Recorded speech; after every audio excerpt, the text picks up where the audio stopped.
Welcome to episode 6 of Tales from a Disappearing City. This episode, I'm joined by my good friend Neil Transpontine. He runs a couple of interesting blogs on like subculture and history. Do you want to just explain what they are, Neil? Yeah, I write for a couple of blogs. One's called Transpontine, which covers southeast London, a bit of history, music, news. And the other one is called History is Made at Night, which covers more broadly music and dance and related stuff. Both of those have been going for more than 10 years. And yeah, I've written for a few other places as well. I guess most regularly recently for Dataside magazine, produced by, or rather edited by Christoph from Praxis Records. Then that's where me and you first met, Neil, through that scene. You're originally from Luton. Do you want to just talk about how you first got into music and like started listening to tracks or hearing about bands or nights and stuff like that? Yeah. Well, I mean, I guess like a lot of people of my generation, I guess punk was the first big thing. But I was slightly too young to participate in the first wave of punk. So I would say I was what I would call a paperboy punk. I really heard about it when mainly through the medium of tabloid outrage rather than through the music initially. And I was a paperboy in 1976, 77. So every morning I was going putting the tabloids to everyone's doors and reading the latest filth and the fury, scandalised coverage about the Sex Pistols.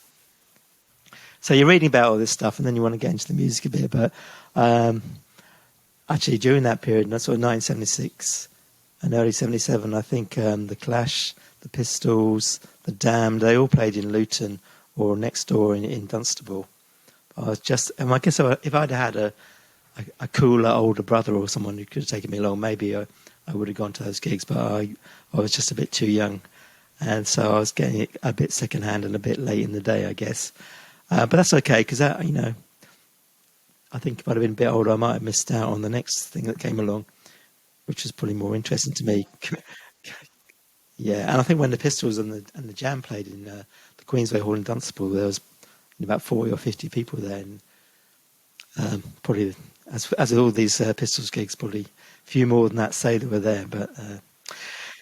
But yeah, so I was soon after that I was getting into buying records, and the first record I bought my own money, first album was the first Clash album when I was 14, and those first records you buy when you're a teenager, you can remember exactly the circumstances in which you bought them. And I can remember, for instance, going on a school trip to see Great Expectations, the black and white David Lean version from the 1940s. They dragged us down to the Luton Odeon. Actually, now I think it's great, but at the time I probably didn't think it was so exciting. I remember rushing out of there, and it was the day of release of the Clash Complete Control. And there was a good independent record shop in that part of Luton, Bury Park, near the famous football ground, first mention, and going down there and getting that record.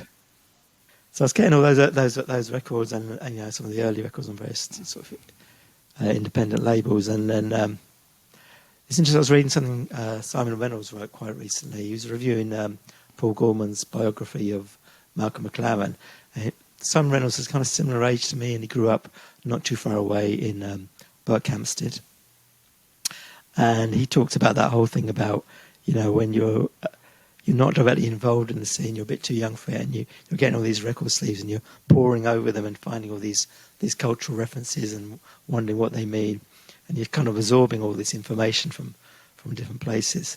And I guess for me, I was buying some of those early punk records, but then the more exciting time for me was the period immediately after, I guess what people will now call post-punk period. I don't know when that started or finished, but broadly 78 to 92, 93, I guess. 82, 83. Leaping ahead a bit there. Yeah, that immediate post-punk period, which for me felt very exciting because there were just so many different things kind of bubbling up. It felt very open and creative. So, if you look at something like there's a Rough Trade cassette called C82, obviously came out in 1982. It's free with NME. You had to cut out your vouchers and send them off. And if you look at that, you've got all these, what people would call, the classic post-punk bands like Orange Juice and I think the Raincoats were on that album. You've got some of the early ska stuff, you've got specials on there. But you've also got other stuff like electronic stuff like Deutsche Amerika Freundschaft, Cabaret Voltaire. There's some Brit funk on there. I think Links are on there. And James Blood Ulmer. Yeah.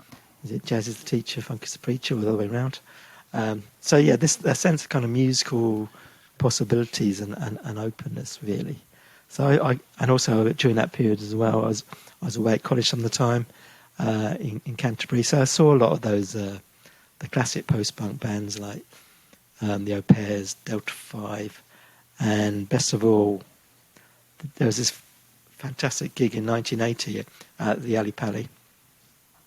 It was a free festival. Some people call it the post-punk Woodstock, and it was a one day. Outside in the Ali Pali, and it was arranged. I think it was the 50th anniversary of the Morning Star, the Communist Party's newspaper. I think originally it was the Daily Worker, then it became the Morning Star. Anyway, so basically that we got bussed down there by the Young Communist League, and they had the creme de la creme of all the post-punk bands playing there that day. They had the Slits, and I think I've seen photos that Nana Cherry was on the stage with the Slits when she was really young. There was the Raincoats, Essential Logic, the Au Pairs, and probably best of all for me was the pop group. Because it was a bit strange politically as an event, because it was like all these old Stalinists, and inside the Alexander Palace they had all these stalls, and there was things like, Bulgarian miners, brass bands and stuff like that. And then outside you had all these sort of post-punk bands playing. When the pop group came on, Mark Stewart, rest in power, came on with a big picture of Leonid Brezhnev, then leader of the Soviet Union, and he just smashed it. How did the Young Communists react to that? It was a great cultural moment. I don't think they were too keen, but they were probably all off listening to the Bulgarian miners. And it was just like a fantastic set. And I think the pop group were. Yeah, I think I talked about that with Howard on the last episode, and actually we recorded that episode in the morning, and obviously in the afternoon it got announced that he'd passed away, Mark Stewart. But we were kind of saying that obviously he's renowned and the pop group were renowned, but I still think he's highly, underregarded. I guess sometimes people have to pass away for you to get that sort of level of respect. And actually later in the year, that was 1980. Later in the year, I was present at their final performance. I'm going to say I was present at rather than I saw them at. It was a bit of a shambles. The Campaign for Nuclear Disarmament, C&D, was massive in the early 80s when the government was planning to install new American cruise missiles in this country, and there was a sort of sense of a new Cold War. So C&D marches in the early 80s, you're getting like over 100,000 people, sometimes 200,000 people on these marches. And the October 1980 was finished in Trafalgar Square, and the pop group played a couple of numbers. It was their last ever gig, I think. And at the end of it, Mark Stewart did a version of Jerusalem with Adrian Sherwood. So that was almost like the first step into his post-pop group stuff. But I say I was present because I remember the sound was absolutely terrible. Yeah, it's not the best place acoustically for a gig, like open air and loads of stone and like giant statues of dead people. So I'm not sure how many people can really say they had a proper listen to it, but that was where they did it. And Killing Joke played that day as well. So yeah, maybe thinking about Luton punk, I guess there was a bit of a scene in Luton. There was a band called UK Decay, who were the kind of the big Luton punk band from sort of late 70s, early 80s. They've been credited as being one of the first kind of proto-goth bands because they started doing songs, based on Herman Hesse and Edgar Allan Poe stories. Because there was that second wave of kind of like generic sort of punk, if you like. I don't know what you call the second wave, but it's kind of like early 80s sort of punk where... Yeah, they all had the Mohicans and all that sort of stuff and drunk loads of cider. Yeah, I guess they were somewhere between the two. They weren't right in the first way, but they were kind of late 70s. They did tour with the Dead Kennedys once. For a while, they ran a record shop in Luton. Yeah. in the shadow of the Arndale Centre called Matrix Records. And there's Luton folklore about Jello Biafra and the dead Kennedys running around. Did he get down to Kenilworth Road, did he, for a game as well? Or? I'm not sure if he did, but UKDK definitely big Luton fans. Abbo, the lead singer, went on to manage various bands, including the mid-90s American indie band Pavement. And they actually through him, they actually went on Top of the Pops in Luton Town shirts. And he actually got them to go to a Luton game, but it was away at Cardiff. Yeah, Cardiff. Well, yeah, not to upset my Welsh listeners, but Cardiff's not the best ground to visit, like in a friendly way, is it? So I don't think Pavement stuck out as Luton fans, but Abbo is, and he's now married to Keris Matthews, the Radio 1 DJ, Radio 6 DJ. Okay, all right. Well, I just want to change the subject slightly, as we're not a Luton Town podcast officially, and I know Black Mass Plastics, who I spoke to on the first 3 episodes, is Watford. So I don't want to start the beef here, but I know he'd have a few things to say to you about Luton, but we'll save not that. Far away, but all right. So yeah, we might get too far into that, but I guess thinking about like growing up with something like Luton at that time in early 80s, as well as there was a kind of small punk scene at that time, but yeah. I mean, look, for those who don't know the wonderful Luton, the town Luton, I guess I should call it. Do you want to just explain where it is, just so because some people might not know exactly where it is. Yeah. Luton is a town. It's bigger than some cities, though, I would say. It's about 25, 30 miles north of London.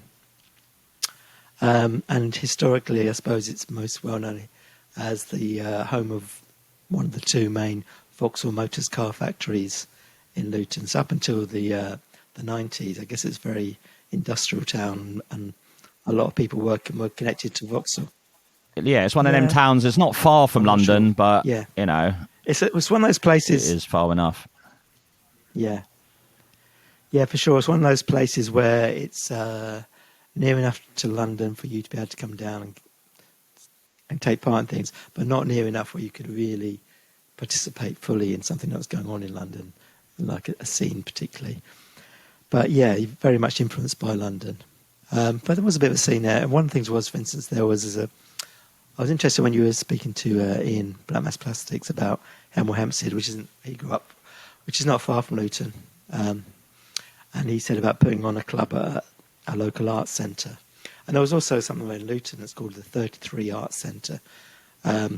Tiny place, really, but, they used to have all these kind of experimental American movies and strange, to me as a teenager, strange jazz gigs and stuff going on there. And the people who ran that, who set it up, they went right back, some of them, to the early 70s, late 1960s, the arts lab movement. There was a kind of radical art scene. The original arts lab was, I don't know, was it late 60s? Did you know much about the first ones? Like, do you want to just maybe quickly just explain what they were? Yeah.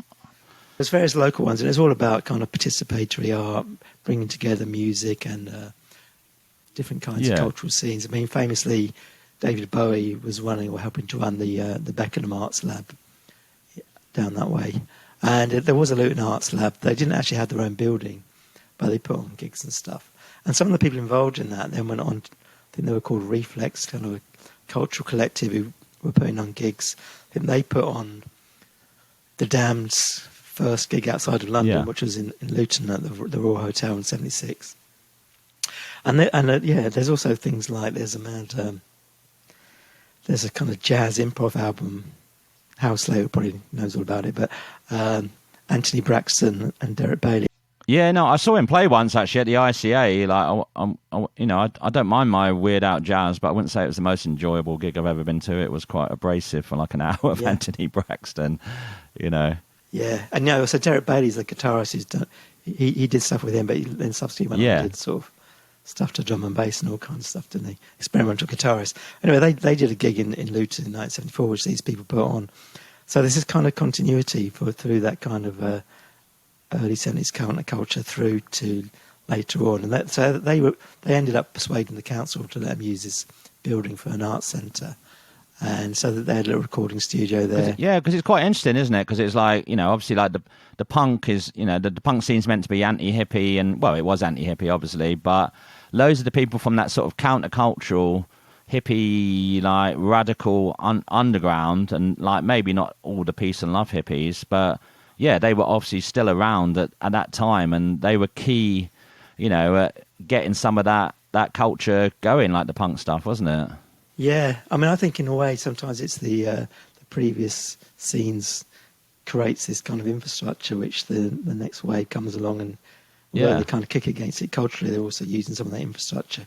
You could say a lot of like rough trade maybe. Particularly all the Notting Hill sort of stuff. That There's all that, like Caroline Coon and all the Release and all that sort of people from West London.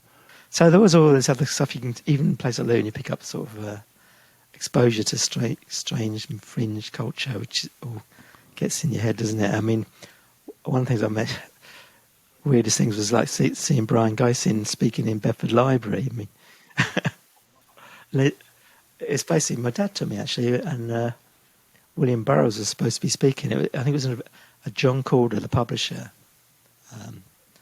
kind of tour, and it was supposed to be Burroughs plus a few other people. I think Christopher Small might be one of the people who's a famous musicologist who came up with the term musicking. Interesting guy. Anyway, when we got there, Burroughs was ill. Yeah. They sent on Brian Geising instead, who I'd never heard of at the time. But now I think that's quite cool to have seen him speaking in Bedford. Yeah, no, that's amazing because, like, in one way, like, he didn't really speak that much, Brian Geising. I've just started reading his book actually. It's the one that Genesis Peorage put together. They call him Master, with loads of interviews. I don't know if you've read that but I'm just digging into all that at the moment. No. So yeah, just to sort of conclude that kind of post-punk stuff, I suppose it was.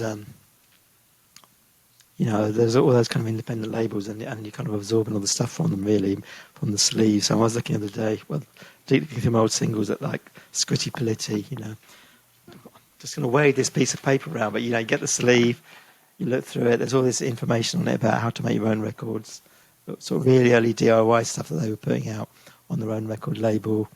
And some of these people have a long cultural influence. If you look at that, I was really into Zoo Records, the Liverpool label. It's all the kind of Echo and the Bunnymen, Teardrop Explodes, all those people. And, you had people in that scene like Holly Johnson, who went on Frankie Goes Hollywood, Bill Drummond, very big in that scene, and then obviously going on later on, KLF, etc. So you've got Pete Burns as well. Threads going through from that punk and post-punk period. Right, yeah, Pete Burns definitely, yeah. Yeah. And that's all going through into the next wave, really. So, yeah, Luton, I suppose the other thing to say about it was really at the time, I guess maybe not just Luton, a lot of places were quite violent. Yeah, I mean, I was talking to some of my students recently about this, and growing up in southeast London, how like even just wearing like an earring walking down the street, you could get beaten up for like looking weird, or they thought you looked effeminate if you had like your ears pierced and stuff like that. You could literally, you'd be constantly having to be aware, wouldn't you? Particularly if you looked a bit different, or you were punk or goth, or or even a skinhead or whatever. What was it like on the streets of Luton back then? Well, one of the things in Luton was there was a kind of skinhead scene, and very much the kind of neo-Nazi British movement affiliated bonehead type skinheads from Luton, Houghton Reeders, and Dunstable. There's a lot of racist attacks, violent attacks on UK Decade. One of their gigs in Bedford got really broken up violently by skinheads. And I was involved for a while in something called the Luton Youth Movement, which was a kind of anti-racist group. It was kind of inspired a bit by the Asian youth movements in places like Southall and Bradford. But I guess being a small town, it wasn't an Asian exclusive group, but it was, I guess, Asian led, and that's we organised some events which were, you get Skinners turning up at Sea Hiling and attacking them and stuff like that. So that was a pretty heavy time as well, and that you can see that going through a lot of the. No, well, again, where I grew up, Abbeywood, Plumstead's quite a big Asian area, and the BMP's offices were in Welling, which is just around the corner as well. And I remember being involved in a riot down there. We all went down as part of the anti-Nazi. They did like a big march past. I don't think the BMP office is there anymore, but we went down there and it all kicked off with the police and loads of skinheads out there. And I was obviously on the against the skinheads, against the Nazi side, and that all kicked off. And it's same sort of thing. Like it was really violent. There was, I remember at school.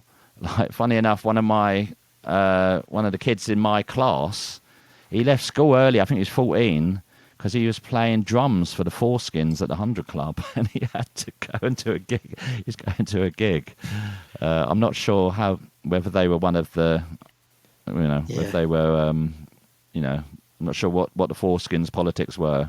But there was lots of skinheads about. No, again, don't ask Gary you'd Bushell. See him about as well because he used to go down Charlton, but that's back on the football. Yeah. So I guess in the early 80s you got all that going on, the fascist, anti-fascist stuff, skinheads, but the mainstream kind of scene in Luton was a very kind of casual town, football casuals. And the mainstream nightclubs weren't very friendly to you. You weren't in that sort of look. So that you had your occasional alternative. On quiet nights in the main nightclubs, you might have some alternative club nights, which were a bit different. But it was quite hard work with the main clubs. But there were some kind of indie nights. But I think it's interesting, I suppose. A lot of things which you get in somewhere like London would have been replicated in many towns. So we ended up with a sort of punky goth club called The Switch. I remember someone tried for a while to do a kind of mini blitz type thing called Club for Heroes, where that was a sort of on and off night in a gay club. What was the Luton new romantic scene like, Well, I think it was very, very thin on the ground.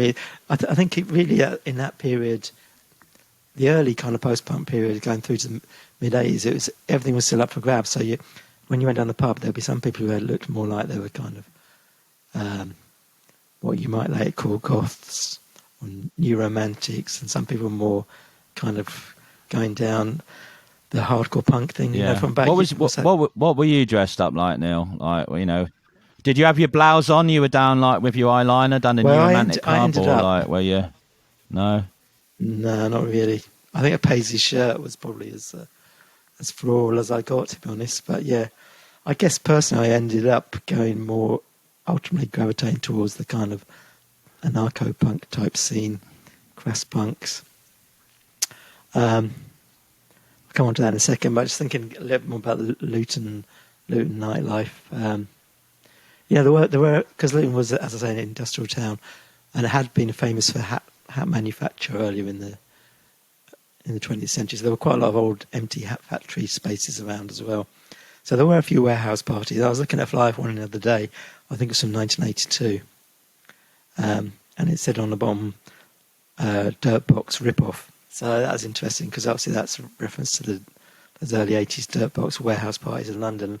And I think a kind of similar sort of vibe, lots of different kinds of music. I was talking to you recently about it. There was the kind of 1950s influence at that time. When you went to some of those warehouse parties, you might have been playing some sort of James Brown, a bit of sort of post-punky stuff, but then also you'd be hearing sort of rockabilly records. No, exactly. And the fashion as well. It was all like 50s Levi's with the proper original logo. And I think that, and part of that thing was, I know we talked the other day about Flip, like the big clothes shop in the centre of London. And I think that, there was one in, Covent Garden.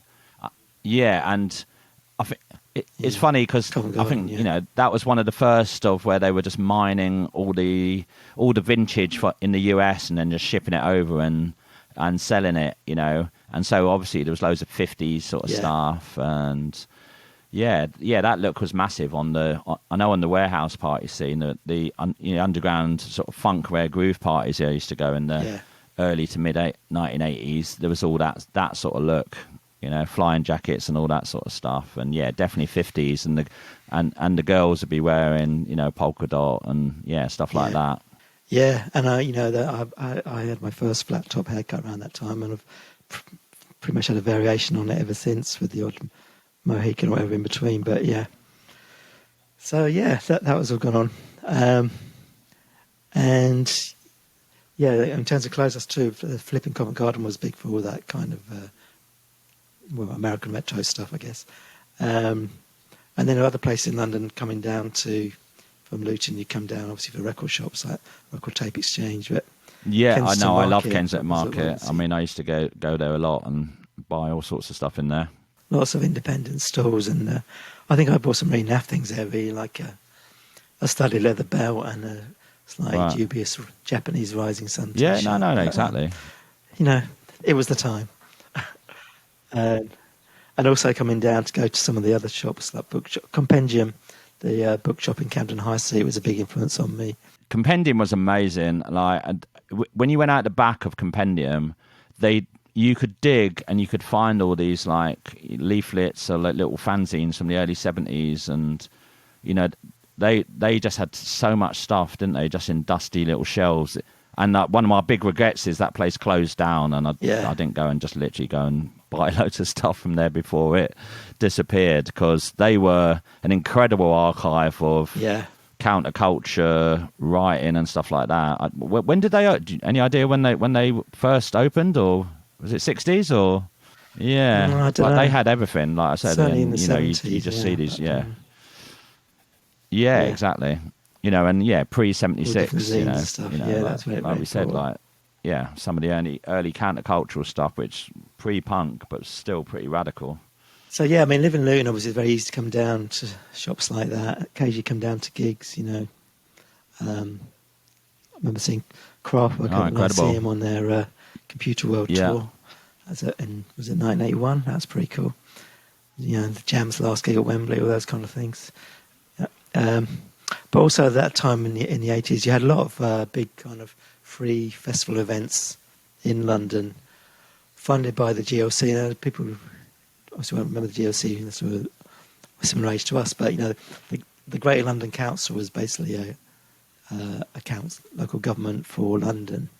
At a time when you had Margaret Thatcher's Conservative government, the GLC was kind of left-wing Labour, so basically the government scrapped the GLC, and before they went out with a bang by having. Did you go to the Test Department one? Free festivals in. That was over on the Westway. That was incredible. They did it over I think 2 or 3 days. I think they called it Ministry of Power. They took over this warehouse. And I think because what happened was Thatcher did abolish the GLC, but I think before they had to pass the torch over to, whatever, they basically were like, we're going to get rid of all our budget in the last week and just spend it on loads of massive parties, or almost give it to all the organisations that are really going to fuck off the Tories. And I think they gave Test Department something like 70 grand or something to just do out this whole building it's there's all logos Ministry of Power. They had all dancers on all raised platforms all through the warehouse and all sorts of moving sculptures, and it was incredible. It was like you entered a whole dystopian sort of zone. But that was an incredible party. But so what ones did you see as they were celebrating their demise? Well, they had a couple in Brockwell Park in Brixton, didn't they? They was seeing the Damned, and who else is down there? Maybe Spear of Destiny. These aren't great bands necessarily, but massive festivals. I remember Battersea Park seeing the Pokes. That was pretty cool. And there was a famous one at Jubilee Gardens by. Or was that the hip hop one, or was that a different one? Because I know amongst mates of mine, like we're sort of, for us, the Jubilee Gardens hip hop one is legendary, because that was like all the early hip hop electro sort of stuff and breakdancers and all that sort of stuff. That might not have been the last week of the GLC, but yeah. The one I was thinking of was the Smiths played, but with the Redskins, who were kind of left wing skinhead band, as the name suggests. They played, and some sort of Nazi skins, Nicky Crane and some of those British movement type people stormed the stage, and there was a big punch up. Again, another example of that sort of undercurrent of right wing violence. Yeah, you don't really hear much about the Redskins now. I mean, obviously they're chasing around the South a while Bank ago, but they sort of had their little moment, but they didn't really quite break through. I don't know. So yeah, I guess out of all that kind of post-punk scene, as I say, I ended up for a while very much in the kind of anarcho-punk scene, associated with Crass, bands like that, Flux Pink Indians. I mean, I guess what attracted me at that time, in my early 20s, was really, I was really into things like hunt sabbing, where you went out into the countryside and tried to stop people hunting foxes. And that was very much, when you went out there, it was very much the kind of crass punk type people who were doing all that. And in Luton, there was a band called Kama Sutra, which I always thought was not a great name for a punk band. It sounds more like a prog hippie band from the early 70s, to be honest. Yeah. Yeah. But they're a good band, and I hang out with them. And I actually, for a while, I had this, I bought this second-hand Wasp, one of those early... I have. We did a weird gig together, didn't we? At that... we did a synth jam that just went on for days. Yeah, a synth jam, didn't we? Where was it? On the top of Telegraph Hill or something? Yeah.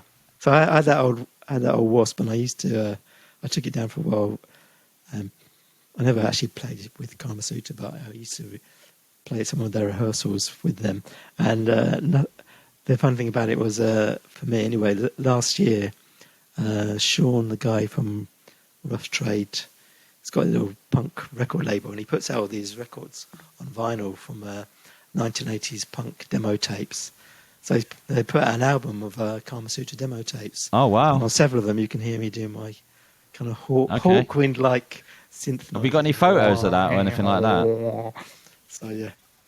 Was that a big hit last year? So that was pretty... Yeah, I think it was not Beyonce off number one. And Taylor Swift was furious, but what can you do? So that scene, I suppose, people tend to associate it now with a very kind of specific kind of fast punk, noisy sound. I suppose I didn't ever see Crass live, but Conflict were the biggest band immediately when they folded. And their sound was very much... Yeah, I actually went to see Conflict in Woolwich, I think, down at Thames Poly one time, and that was just classic sort of, early 80s punk gig, loads of Mohicans, loads of cider, and loads of shouting about vegetarianism. Yeah. Sounds about right. Yeah, I might have been at that one, because I did come down with Kama Sutra to Thames Poly. It was... I think with Conflict and a band called Liberty. Because I didn't mind some of that stuff, but it was a bit like, again, you'd read the sleeves and it was like a little manifesto of like, which, fair enough. Yeah. But I suppose one thing is people just mainly think, when you think about the music from that time, or when people think what punk was or is. Exactly. That's what they tend to think about, as that kind of sound. But in that, I think in that sort of anarcho-punk scene, in sort of by the mid 80s, it was actually quite musically diverse. Bands like Chumbawamba, obviously they went on to become quite big. They were one of the most politically influential bands after Crass. And there were a few other bands who never really got recorded but were really good. Like there's a band called No Defences. They were my favourite band from that scene, and they played this mad stuff with weird time signatures and kind of... Yeah, I mean, the last few years, actually, I've got a few tunes from that sort of era, and what's the guy from Optimo does, like, edits of some of them, and some of them are quite amazing, like, what's the tune? War? Was it Zounds? Is it Zounds?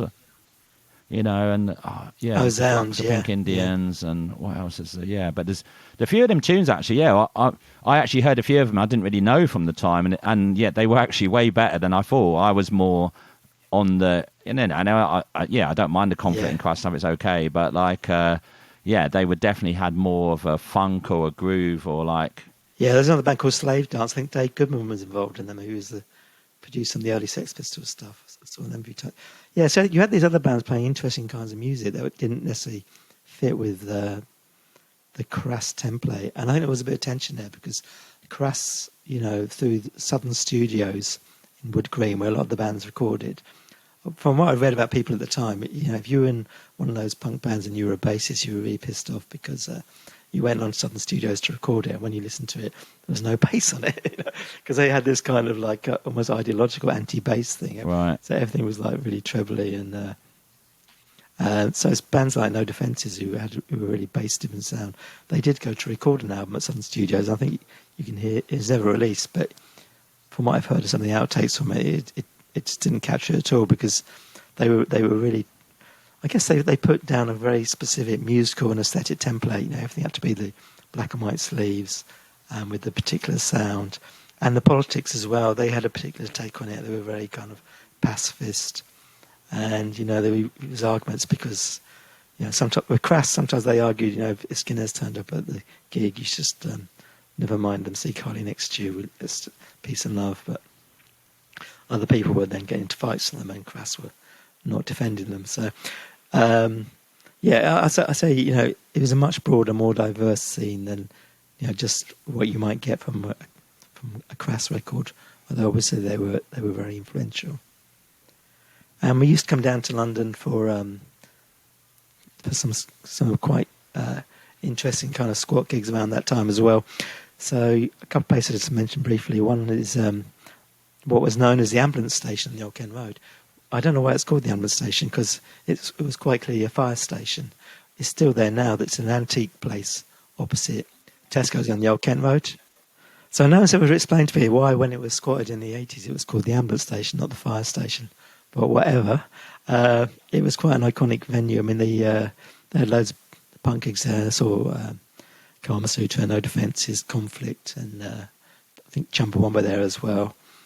It was there that I think Jesus and Mary Chain played one of their first London gig there, and they also had the planning meetings there for Stop the City, which were these events in sort of 1983, 1984, when loads of punks went into the City of London and tried to disrupt things. So that they were having meetings at the ambulance station about that. So that's quite an interesting place. I think Simon, the guy from Bourbonese Cork, was involved in that. Yeah, no, it'd be good to talk to Simon about some of that sort of stuff, yeah. Another time, because he obviously went through, yeah. Another other place I'm going to mention was in King's Cross. There was a bus garage just off Caledonian Road at the King's Cross end that Mutoid Waste Company squatted. I think they did. That's quite a legendary party, that one up in King's Cross, yeah. The first place they had was in Battlebridge Road, which is a bit further up. And then they were in. Because what year was that? Was that 87 or something like that, or around the back? Was it? I was earlier than that. Yeah. Probably about 85, I'd say. Yeah. Possibly 86. I'm going down there for sort of anarcho-punk gigs in that place. Yeah, I mean, obviously King's Cross was very different then, you know. I mean, when I got kicked out of home in the early, 83, 84, first place I lived was Caledonian Road, you know, because I was desperate somewhere to live and had to walk up from King's Cross most nights, and it was grim as fuck around the back of King's Cross and Caledonian Road, and you had to be pretty switched on most of the time, you know.